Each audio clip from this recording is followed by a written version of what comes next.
A rather interesting opinion about the ban on gadgets in the Russian army was expressed by Storm Z Penal Battalion Instructor.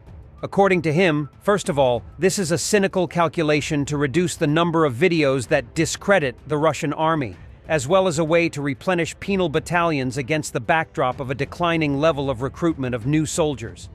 Moreover, he believes that the Russian leadership currently believes in its own powers and banks on the possibility of a quick breakthrough of the Ukrainian defense, and therefore does not change its approach to meat assaults, which lead to significant losses.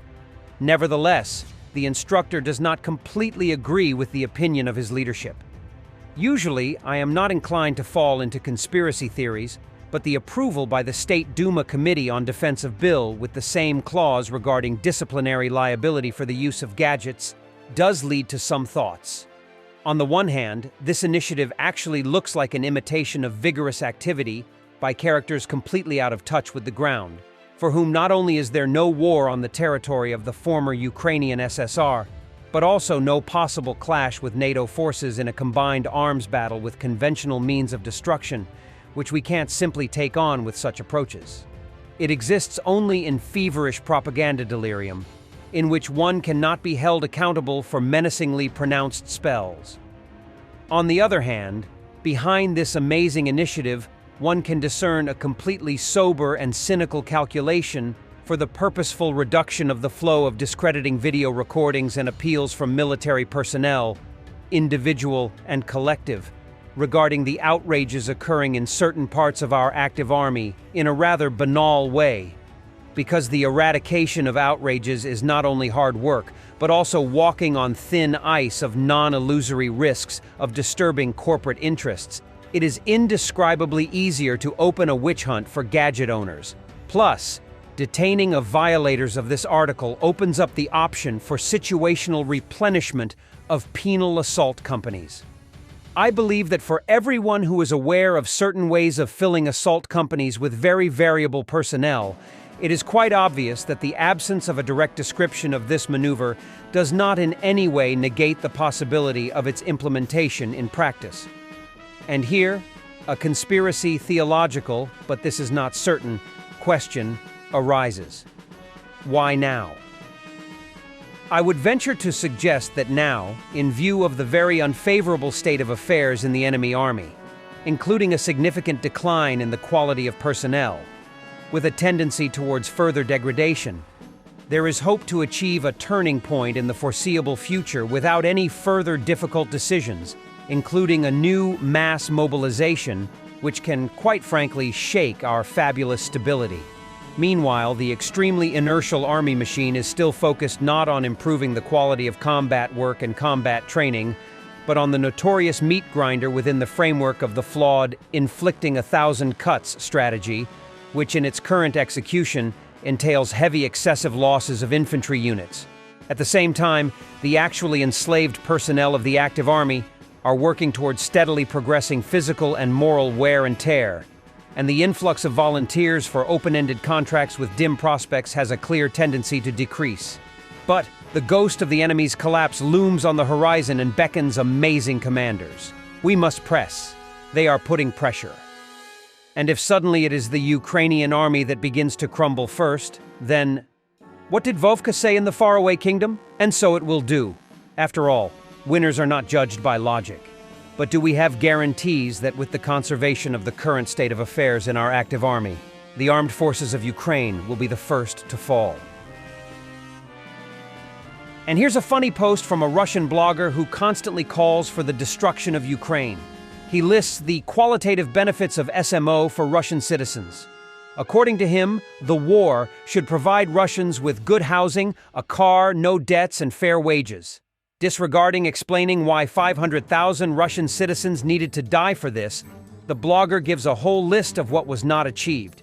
They don't produce cars, and the housing is of poor quality, and there is no money, and the demographics are in complete decline.